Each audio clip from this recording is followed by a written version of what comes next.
This video is sponsored by Isolate, manufacturers of the mains conditioner and power cords used by a British audiophile. For more information about these and their other products, please click the link in the description. The legacy of the BBC has loomed large over British speaker manufacturers for many decades. Harbath, Spender, Kerr, PMC, and there are a few others that have all been started by ex-BBC engineers. Arguably the most famous speaker ever produced was the BBC LS3 5A. Thanks to Falcon Acoustics, Graham Audio, Sterling Broadcast and Rogers, it's still in production today, despite the design being over 50 years old. The BBC's influence doesn't stop there. Just take a look at some of the current designs from Proac and ATC, and for that matter, the speakers that I'm reviewing today. The Acoustic Energy AE1 was an attempt to build on the strengths of the LS3 5A, by providing extra clarity, dynamics and power handling within a similar size enclosure. The AE1 was a favourite amongst many hi-fi reviewers back in the 1980s. It's not a surprise that Acoustic Energy have decided to bring back the speaker that launched their brand to celebrate their 40th anniversary. The question is, will it win as many fans as the original?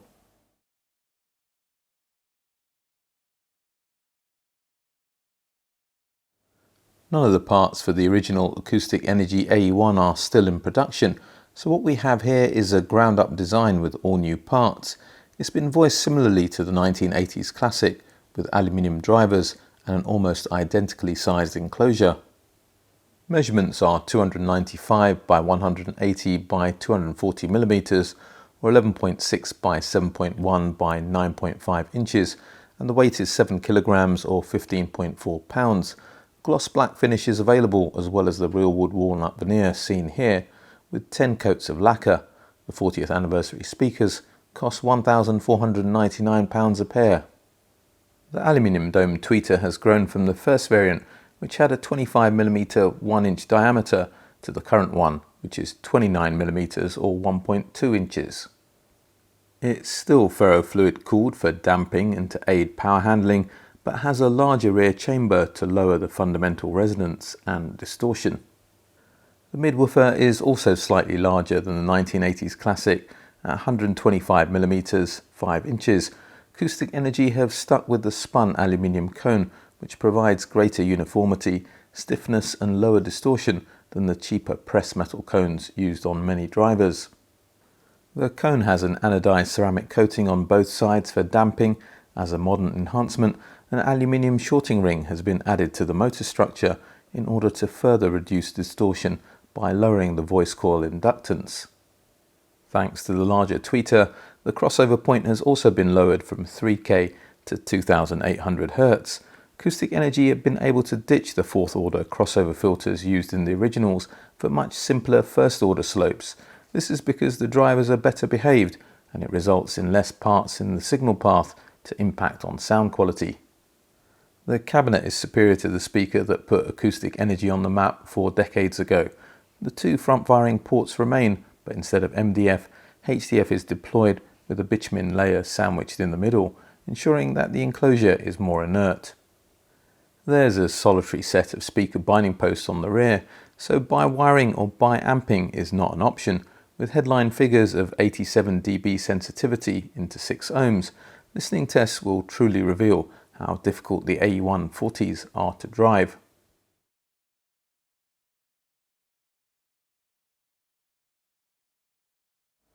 I want to briefly talk about the British sound. There was more than one product that was responsible for the mid-centric, slightly warm tonal balance. But when engineers developed the LS3 5A, they put a dip in the middle of what is known as the presence region between 2 and 4 kHz. They felt that the sound was less bright and more enjoyable that way, especially when near-field listening. It was known as the BBC dip, and it's on a bunch of speakers still to this day, not just traditional British monitors from the likes of Harbath, Spender and my Proacs for that matter, but all kinds of speakers from around the world, including Acoustic Energy speakers from the past. I'm pretty certain there's a dip in the upper mid-range frequency response of these new AE1s as well. It wasn't on the original model, but it was on the Mark II prototype that the 40th anniversary speakers are voiced to sound like. Regular viewers will know that I've found it extremely difficult to let go of my Proact Response 1 SEs, which I've owned for 28 years. They have an exceptionally detailed and natural sounding mid-range. The AE1s share many of the 1SC's strengths. They don't have the ability to extract quite as much information and separate out performers as confidently, and they also have a slightly more mid-forward presentation, but the agility in the bass, openness in the highs, and articulation in the mid-range is highly impressive for speakers that retail for about half the price of the modern-day equivalent Proacts. The bass may only extend to the high 40s, and that's with some room gain, but there's plenty of mid-bass punch to get toes tapping. Its weight and definition is captivating. The Amphion Argon 1s also excel at low-frequency thrills. They're priced similarly and offer a similar amount of fidelity, but the Argon 1s are more dynamic than the AE140s, with a leaner mid-range balance.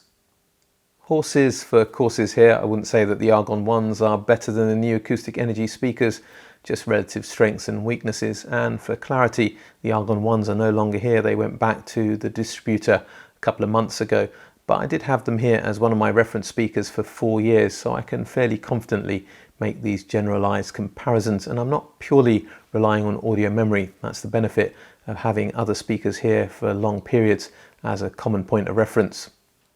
By deductive reasoning, I can therefore conclude that the £2,000 Neat Petite Classics offer more detail retrieval and precise stereo imaging for an extra £500 outlay, but also impart a different sonic flavour to the AE140s. Both the Petite Classics and the AE140s are dynamic little firecrackers. They handle power well, play loud, and have a crisp transient attack. The trade-off is some of the resolution of the Neats for a fuller, warmer sound with the Acoustic Energy speakers.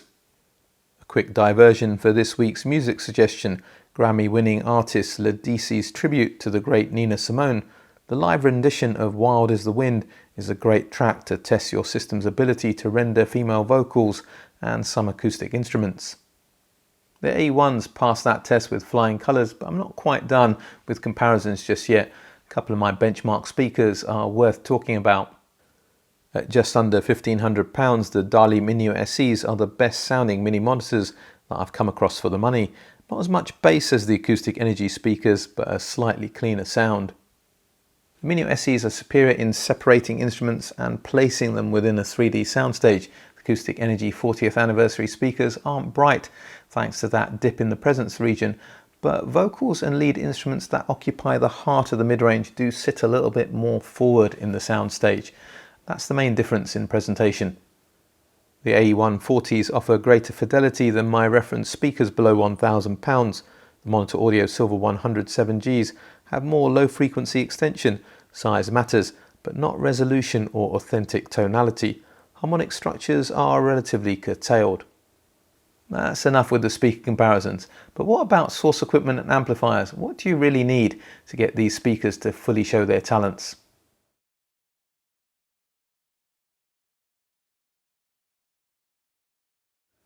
I previously mentioned that the AE140s handle power well and play loud, but they also sound very engaging at low listening levels. Their size makes them an appropriate choice for small and medium-sized rooms. I personally wouldn't hesitate placing them in a room up to about 20 square meters, 215 square feet.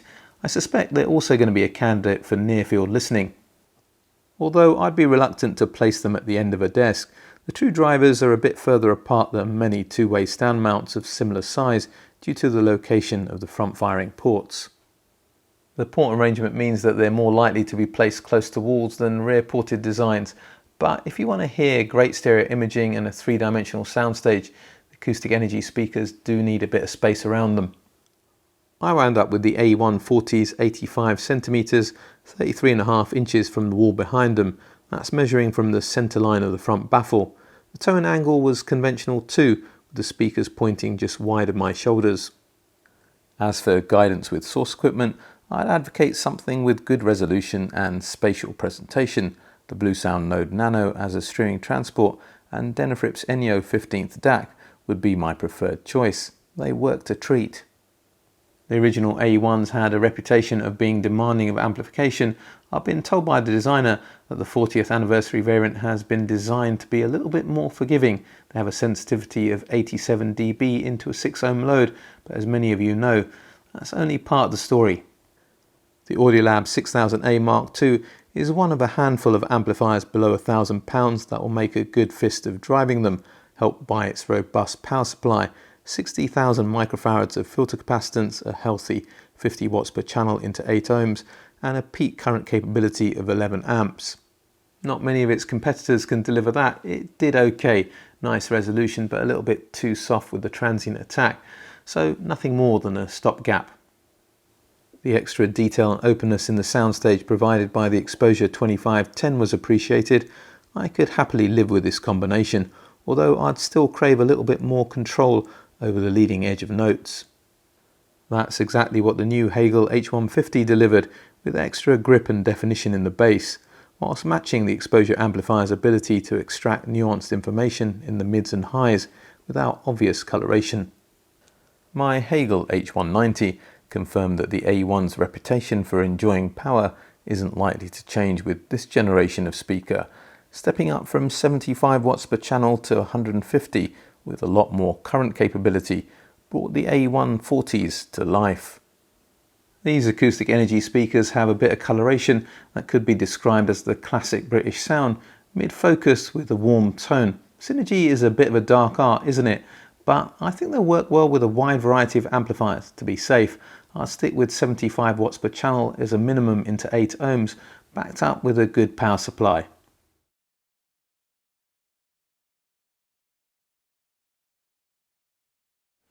The AE1 legend lives on. The Acoustic Energy 40th anniversary speakers remain true to the characteristics that made the original a personal favourite amongst many industry veterans. However, new parts improve performance where possible. The AE140s pull off a rare trick of sounding agile, energetic, but never bright. That's because they have a clean, snappy bass, crisp yet full mid-range, with plenty of top-end extension and great resolution throughout the frequency range. They're not particularly easy to drive, but they're not that difficult either.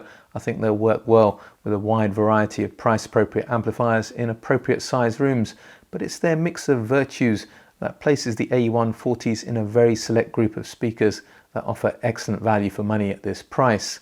And they can certainly mix it up with my benchmark speakers. The Acoustic Energy AE1 40th anniversary speakers get an outstanding from this channel. I don't want to get into racial stereotyping, but the British sound seems to be alive and well. So my question for today is, what do you think about this warm, mid-centric presentation and other sound profiles? Please let me know in the comment section. I'm sure you know what to do by now. If you want to support me here and what I do, like, share, subscribe, hit the bell notification. Check me out on Patreon. There's a couple of tiers you can access there if you think I can help you on your audiophile journey. Also check out the ABA Club on Patreon, which has some great ways to interact with me and fellow patrons. But for today, for now, a British audiophile. Signing off.